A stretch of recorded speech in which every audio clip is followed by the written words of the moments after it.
ሰላም ቤተሰብ እንዴት ናችሁ? ደህና ናችሁ ወይ? እኔ በጣም ደህና ነኝ፣ እግዚአብሔር ይመስገን። ባላችሁበት ሰላማችሁ ብዝት ይበልኝ። ብቅ ብያለሁ ቤተሰብ ማለት ነው፣ በቅመሞቹ ጉዳይ ማለት ነው። ቅመሟ በመጀመሪያ ቅመሟ ትናንትና ላይቭ ገብታ ነበር። ትለያላችሁ፣ በጣም ነው ያስደሰታችኋል። ሪከርድ ሰብራለች። ጌሙ ሁሉ እንዳለ የምታስገባውን እያሸነፈች ጎ ስትል ነበር እና ትለያላችሁ፣ የሀይሚ ወዳጆች ማለት ነው። በነገራችን ላይ ከሚጠሏት የሚወዷት ሺ ናቸው ማለት ነው። አፋቸውን ዝግት አድርገዋል። የሚጠሏት ምንም ማድረግ አይችሉም። ምን ማድረግ ትችላላችሁ? ምንም ማድረግ አትችሉም። ድብን እያላችሁ ቁጭ ነው የምትሉት ማለት ነው። ሲቀጥል እንግዲህ ወንድም መከታ ነው ይባላል። በነገራችን ላይ እውነተኛ የምነግራችሁ ነገር ማለት ነው። በትክክለኛ ላይፍ ራሱ ወንድም ካላችሁ ትከበራላችሁ። ወንድም ያስከብራል። እመቤቴን ብዙ በትክክለኛ ላይፍማ ወንድም ካላችሁ ማለት ነው የማያከብራችሁ ራሱ ያከብራችኋል። ወንድም ካላችሁ ማለት ነው። ብቸኛ ሴት ወይም ደግሞ ሴቶች ከሆናችሁ ግን ያም እየመጣ ነው የሚፎገለባችሁ። እኔ ብዙ ቦታ ስላየው ማለት ነው። ኢቨን ከእናት አባት አንስቶ ማለት ነው። ከአባት ይቅርና ወንድ ልጅ በጣም ወሳኝ ነገር ነው። እውነት ለመናገር ማለት ነው። ወንድ ከነስም ወንድ አስከባሪ ነው እና የእህቱ መከታ እንግዲህ ሰሞኑን ብቅ ብለዋል ከእህቷ ጋር። ትናንት ደግሞ በፍሬም ቤት መጥተው ነበር ከብሩኬ ጋር እና እኔ ካልፈቀድኩ ጭራሽ አበጣ ገባም አትደርስም ሲጀመር ብሎ ብሩኬን በጣም ሲያስጠናቅቀው ነበረ።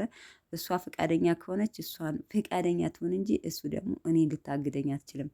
በነገራችን ላይ አንድ ነገር የምነግራችሁ ነገር አለ። በዚህ አጋጣሚ ግን ኤፍሬም ኮንግራ 200,000 ገብቶ እንደምታዩት ኢንስታግራሙ እንዳለ ኮንግራ ሆኗል። እንኳን ደስ አለህ በሉት። በነገራችን ላይ አንዳንድ ሰው በሀይሚ ነው የሚያግዝ መስሎ ሲመጣልን እንኳን ምን ያህል እንደምንወደው እናውቃለን። በነገራችን ላይ ይሄን ሰብስክራይብ ራሱ አድርጌው አላውቅም እውነት ለመናገር ያው የአብርሽ ወንድም የሀይሚ ወንድም እንደሆነ አውቃለሁ። ግን ደግሞ እውነት አንዳንዴ በሀይሚ ብሎ የሚመጣባችሁን ሀይሚን ደግፎ ወይም ደግሞ ሀይሚን ወዶ የሚመጣባችሁ ሰው አትወዱትም።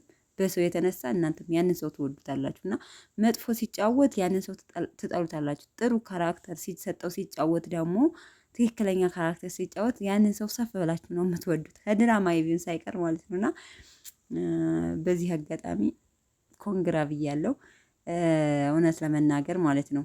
ደስ ይላል። እህታችን አስከብሮልናል እንዴታ! ግን ያው ሀይሚና ብሩኬ አይለያዩም። ይሄ ማለት ደግሞ ሀይሚን ከብሩኬ ማለያየቱም ደግሞ ትክክል ነው እያልኩ አይደለም። ግን በትክክለኛ እህቱን እያስከበረ ነው ያለው። ይሄ ነገር ሀይሚ አይገባትም እያለ ነው ያለው። ስለዚህ እንደዚህ ሲባል ደግሞ ብሩኬ ማስተካከል ያለበትን ነገር ያስተካክሎ እሷን በስነ ስርዓት ይይዛል ማለት ነው። ቤተሰብ ሰማችኋ?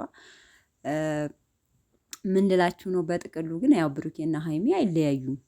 የምትደሰቱ ልጆች አርፋችሁ ቁጭ ባሉ ዝም ብላችሁ ማለት ነው። ይሄ ኦልሬዲ ስራ እየሰሩ ስለሆነ ነው መሆን ስላለበት ነው እንጂ እነሱ ስለፈለጉት ነው እንደዚህ ይሁን ብለው ስለፈለጉት እንጂ እኛን ስለብለን አይደለም። ስለዚህ ሀይሚና ብሩኬ ይጣላሉ። በመጣላታቸው የምትደሰቱ ልጆች ደስ እንዳይላችሁ፣ ድራማ ነው ማለት ፕራንክ ስራ ቢዝነስ እየሰሩ ነው እንጂ አልተጣሉም። እሺ እና ለማንኛውም ቅምጥል ያምሮባል።